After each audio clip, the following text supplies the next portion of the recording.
Welcome back to the safety module. In this video, we're finally going to discover your personal attachment style and learn what to do to create a securely attached relationship.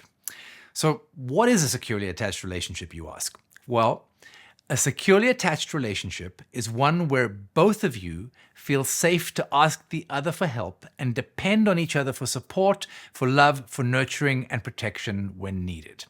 Couples in securely attached relationships do a lot better than couples in insecurely attached relationships in almost every metric, from happiness to health to wealth. So let's get learning. Now, we've learned a lot about attachment already in the connection module, but that was a while ago, so I'm going to take a couple of moments quickly and recap the basic principles behind attachment theory. We learned that our brain has a system called an attachment system that's responsible for bonding us and maintaining close, supportive relationships with significant others that we call attachment figures. Now, attachment figures are just people we count on to help us survive. So as kids, these are our primary caregivers. As adults, this is our partner. When nothing distressing is going on, our attachment figures sort of rest in the back of our minds. We feel safe, free to pursue our goals, knowing that the people who are close to us are quietly cheering us on. However, when we feel unsafe, for example, perhaps we get distressed or overwhelmed, our attachment system gets activated and it creates a strong desire to return to our partner for comfort, to seek them out for support and safety. Now, if our partner isn't interested, willing, or available to help us when we seek them out, we unconsciously shut down or we act out in what's known as protest behavior, which creates lots of unwanted relationship issues for us. Making sense so far? Good. Let's continue learning about attachment then. Attachment bonds come in two main flavors that researchers called insecure and secure attachment. A securely attached relationship is one where you both feel safe to ask each other for help and depend on each other for support, for love, for nurturing and protection when needed. People in insecurely attached relationships don't feel comfortable asking their partner for help, nor depending on their partner for support or for love or for nurturing or for protection. Nor do they feel comfortable having their partner depend on them for those same things. They tend to get caught up in blaming each other, or they get stuck going round and round and round in a demand-withdraw pattern, with one partner getting all worked up and chasing the other while the other one gets all shut down and withdraws. Now, if you're participating in this program, you are almost certainly in an insecurely attached relationship. And that's the reason you've been struggling with your power struggle stage. Securely attached couples tend to figure out their relationship issues amicably, maybe because they had parents who modeled for them how to do this. But there's good news too. Even though you're probably in an insecurely attached relationship, it's not a curse, you're not incompatible, and your relationship is not doomed. Researchers now know exactly what securely attached couples do differently, and we can use that knowledge to begin to shift our relationship dynamic by doing what securely attached couples do together.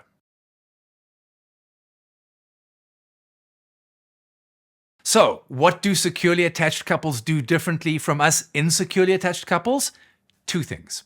First is, they provide a secure base, a platform from which each partner can confidently launch themselves into the world. And second is, they provide a safe haven to return to when things go badly out there in the world. A great metaphor for both of these is a harbor. A harbor provides a secure base from which the sailor can launch their ship into the ocean. It also provides a home for the ship, a place where the ship belongs and can be maintained. A harbor also provides a safe haven for the ship to return to when the seas get too stormy to navigate safely. Now, secure attachment is like a safe harbor for your relationship. In the Quick Start module, we called it a couple bubble. Now, it's important to have a safe harbor because growth and change cannot happen in a dangerous environment. Research shows that feeling safe literally makes your brain more malleable, more plastic, and it increases your capacity for adaptation, for growth, and for learning.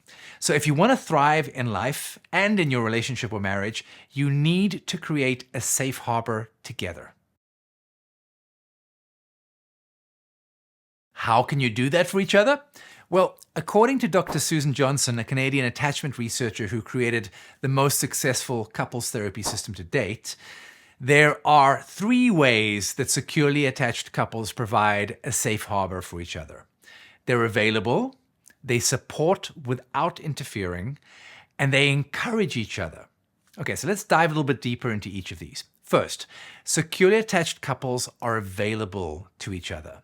That means you welcome your partner and you respond sensitively when they come to you upset or in distress. You soothe your partner's distress by providing comfort and allowing them to lean on you when needed. You check in with your partner from time to time to see if they're okay. And if things go all horribly wrong, you help them and you protect them as necessary. Now, ideally, your partner trusts that when they need to, they can turn to you for help and you'll be available to them. So what does it mean to provide support without interfering?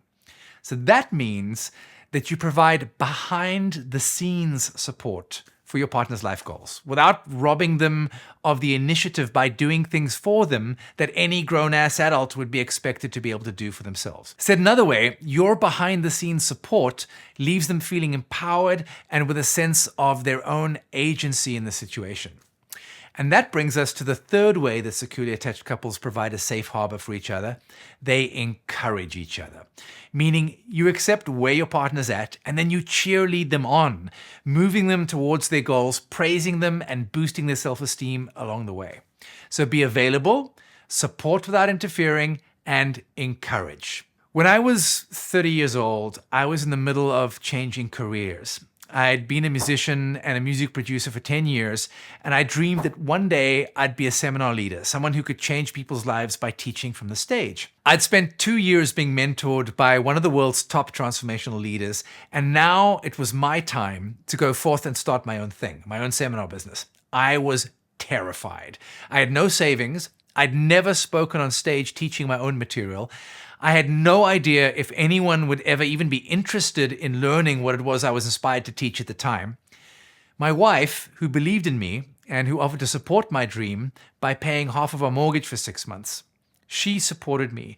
She supported me for 6 months while I wrote my first seminar and I found my way to attract clients. The deal we made was that once I was making money, I'd pay her back. I was touched and I was incredibly grateful for her generosity. Those 6 months, man, they were tough for me. I struggled to stay motivated. I struggled to believe in myself when all I had was a dream, but absolutely zero evidence to support the belief that I could actually pull this dream off. So there were days where I lost faith, but she encouraged me. She motivated me. There were other days where I just woke up and went right back to bed feeling too overwhelmed at the enormity of the task I'd kind of taken on, basically sticking my head in the sand like an ostrich. On those days, my wife gently kicked my butt out of bed. She pushed me to keep going. She never once told me what to do or interfered by trying to force me to take her advice. She just cheered me on. She was available, supportive, and encouraging. 6 months later, I'd led my first seminar in a dingy basement of a London hotel to my first 8 paying seminar participants. A year later, I was selling out rooms of 200 people and being flown all around the world to teach. None of this would have happened if my wife had not been available to me, supportive of me without interfering, and then encouraging me. Our marriage was my safe harbor during the many times that I doubted myself. That's an example of what securely attached relationship looks like. So I have another short story for you. A friend of mine is CEO of Virgin Unite, Sir Richard Branson's charity arm. And she told me a story of when Richard Branson hosted Nelson Mandela, Desmond Tutu, Jimmy Carter, Kofi Annan, and a handful of other Nobel Peace Prize winners on his private island in the Caribbean, Necker Island.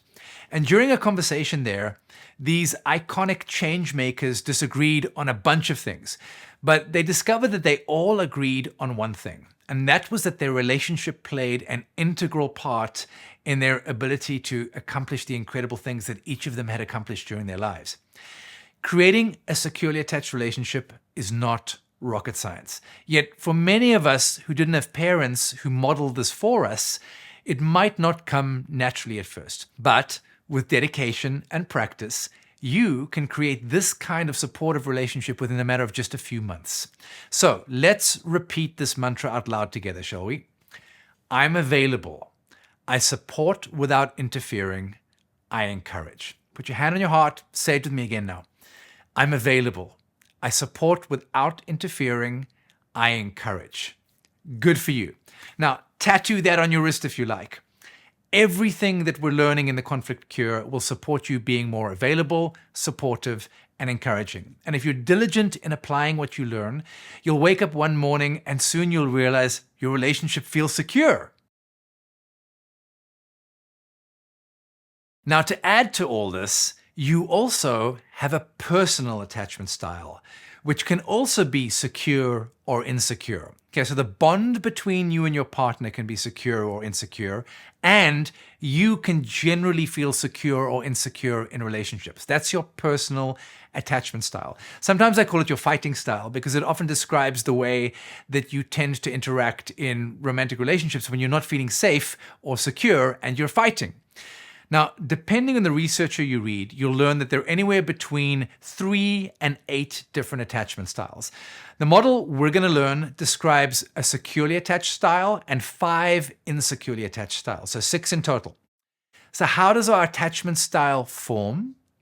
Well, research shows that we form our attachment style early on in life, often before we're even 18 months of age, in response to our parents or our primary caregivers' ability or inability to provide us with consistent comfort, nurturing, and support. Simply put, if our primary caregiver was mostly available and they were responsive and they were engaged with us whenever we needed comfort or whenever we needed support, we grow up securely attached and will be far more likely to be attracted to other securely attached people and form a secure bond because we only bond with people who feel like home in some way. Now, if our primary caregiver wasn't sufficiently emotionally available for us, then we grow up insecurely attached and will be far more likely to be attracted to other insecurely attached people because we only bond with people who feel like home in some way. See how that works? You can also develop insecure attachment as an adult in response to being in a very insecure relationship, although it's less common. So, insecure attachment can manifest itself in one of 5 basic attachment styles that I call the hailstorm, the turtle, the chameleon, the wolf, and the sheep. Okay, let's dig into these. Now, in order to understand how these attachment styles work, let's take a small detour into trauma research for a few moments. So trauma researchers have discovered that we humans have way more survival strategies than just fight or flight, which you've probably already heard of. Turns out that there are actually 6 basic survival strategies that we humans use when threatened: freeze, fight, flee, cry for help, fawn, and collapse, submit. Okay, so let's quickly learn a little bit about each one of them by way of an example. Now, imagine that you're a caveman and you're out hunting for food. And you tiptoe through the bush with your spear in hand, and you turn around a corner and you see an enormous lion in front of you, sleeping. Your first instinct is to freeze. You stand really still, eyes wide open, hyper alert, and you pray that the lion doesn't wake up and eat you. The freeze response is your natural first instinct. It buys you the time to determine what to do to survive without disturbing the threat even more.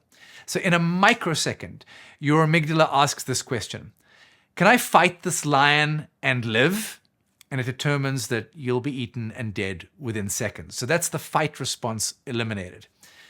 The next split second, your amygdala asks this question: can I run from this lion and live? And it determines that if you run, you'll wake the lion, and you're not a fast enough runner to outrun it, so you'll be eaten alive and you'll be dead within seconds. That's the flee response eliminated. In the next split second, your amygdala asks the question: can I call for help? No, you can't. There's nobody around to help you. And if you make any noise, you risk waking up the sleeping lion. So next, your amygdala asks: Can I befriend this lion and live? Your amygdala determines that the lion's unlikely to want to be your friend and that you'll still be eaten and dead within seconds. That's the fawn response eliminated. And then as a last resort, your amygdala asks this question: can I play dead and hope that this lion doesn't notice me or loses interest in me? And it determines that you have no option but to play dead.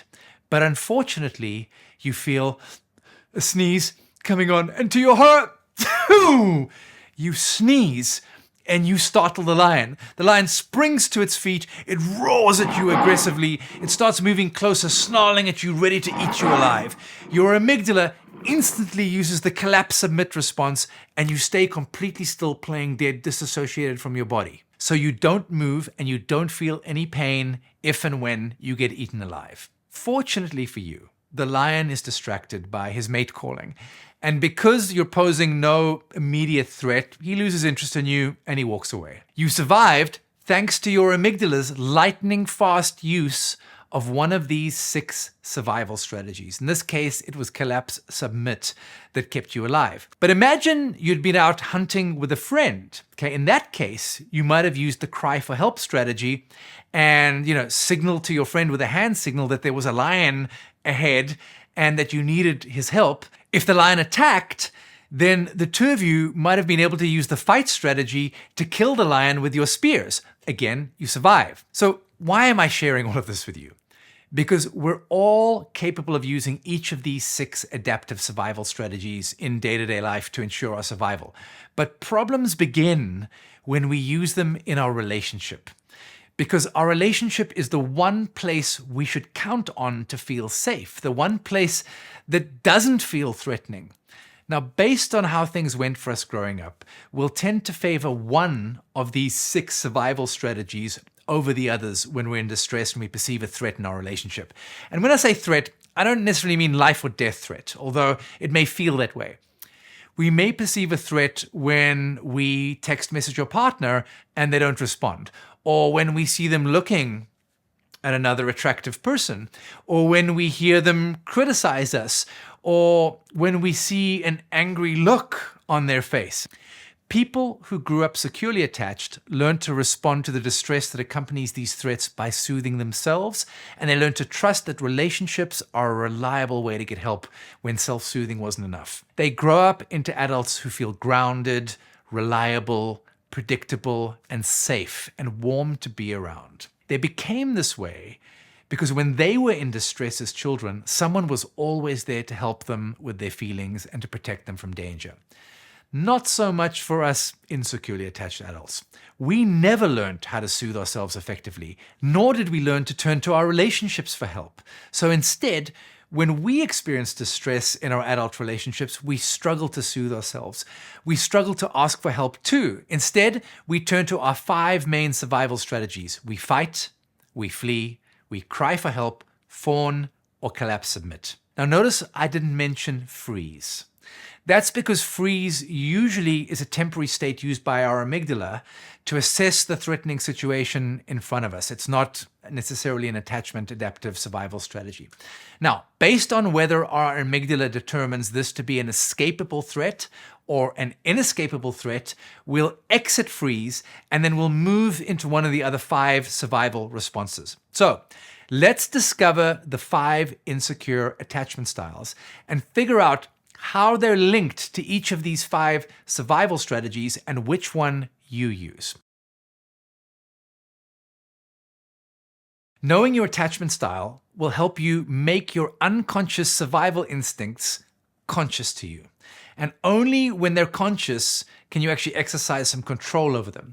So with that, I want to introduce you to the hailstorm, the turtle, the chameleon, the wolf, and the sheep.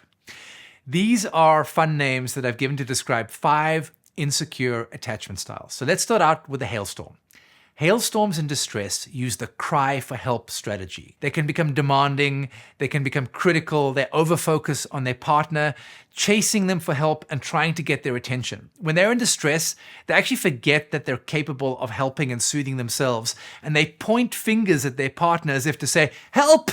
Over here! You're the only one who can help me." when they do get their partner's attention, they often feel so afraid of losing it that they then become clingy and needy. Secretly, they're afraid of being abandoned by their partner.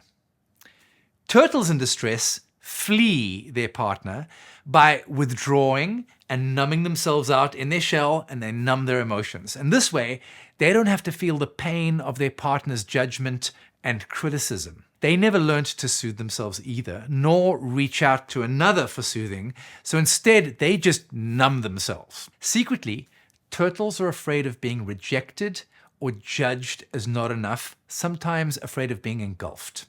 Now, hailstorms and turtles probably make up about 80% of the insecurely attached population, and they're drawn to each other like opposite poles of a magnet.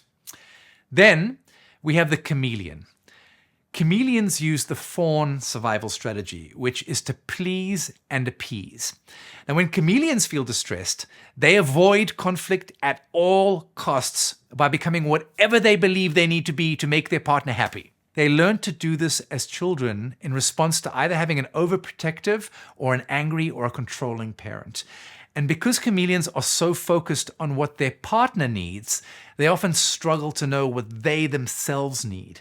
And like other types, they also struggle to soothe themselves or reach out to another for soothing. So instead, they get busy pleasing their partner. Secretly, though, chameleons are afraid of their partner distancing themselves from them. Then we have wolves. Now, wolves overuse the fight strategy. They often learn to do this as children in response to a chaotic or a traumatic home environment. They usually suffered some kind of abuse or neglect, often at the hands of a parent, and they learn to survive this chaotic environment by controlling whatever they could to avoid being hurt. So, as adults, when they're in relationship distress, they try to control their partner first. And if they can't get their partner to comply, they'll lash out at them aggressively. I sometimes think of the wolf as punch first, ask questions later. Finally, we have the sheep. Sheep overuse the collapse-submit strategy. Their childhood was very similar to the wolf. It was chaotic or traumatic. They also suffered some kind of abuse or neglect. But unlike wolves, who might have been strong enough to fight back, the sheep wasn't. To survive the trauma or the neglect, the sheep learned to submit, to disassociate while being abused. And as adults, when they're in relationship distress, they become helpless, submitting to their partner or disassociating from what's going on around them. Now, using any of these 5 survival strategies in your relationship robs your relationship of safety and is often going to actually cause more conflict. That's because these strategies are meant to be used in life-threatening situations, not in loving relationships. And that's why all 5 of these types struggle so much in relationships. Most of the time, insecurely attached people partner up with other insecurely attached people. The most common pairing, like we've said, the hailstorm and the turtle couple. So how do you behave when you're in relationship distress? Are you the hailstorm who gets angry, critical, and demanding, and who's afraid of being abandoned? Are you the turtle who withdraws and shuts down and numbs themselves, afraid of being judged or rejected for being deficient or being engulfed? Are you the chameleon who people pleases and who's afraid of conflict? Are you the wolf who controls and attacks, afraid of being vulnerable? Or are you the sheep who submits and disassociates, afraid of being hurt? Now, if it's not obvious which type you are by now, I got a quiz for you to take that will help you determine your attachment style accurately. Now, you may be wondering what people with a secure attachment style do differently from the rest of us who are insecurely attached. Well, actually only 2 things. Securely attached people tend to feel safer in relationships. So instead of using the 5 survival strategies we just learned about, securely attached people will first soothe themselves, and then they'll also reach out to their partner for help being soothed if soothing themselves doesn't work. That's pretty much it. They're able to soothe themselves and be soothed by another, which makes using survival strategies unnecessary most of the time. Now, of course, securely attached people are human too. So they'll also use survival strategies when they perceive a threat great enough to warrant using them, but their threshold for feeling threatened is so much higher. Imagine a threat scale of 10 levels, with 1 being down here and 10 being up here. Now, for the sake of our example, let's just pretend that securely attached people only feel threatened by a level 8 threat up here. So up until a level 8 threat, they feel safe. So the threat needs to be pretty big in order for them to use their survival responses. A hailstorm or a turtle, for example, might be threatened by a level 6 threat. Their zone of safety is smaller, so a lesser threat would trigger them into using their survival strategies, and a chameleon might be triggered by a level 5 threat, and a wolf and a sheep maybe by a level 4 threat.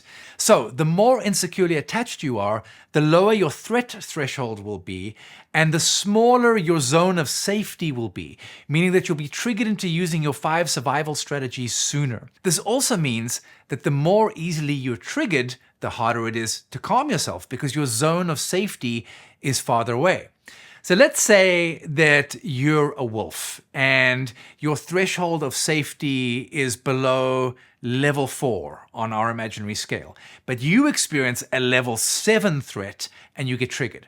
Now you've got 3 levels to drop before getting back to level 4, your zone of safety. Whereas a hailstorm and a turtle will only have 1 level to travel before getting back to their zone of safety, which is at level 6. So this is why insecurely attached people get a lot more triggered a lot more often, and they stay triggered for longer.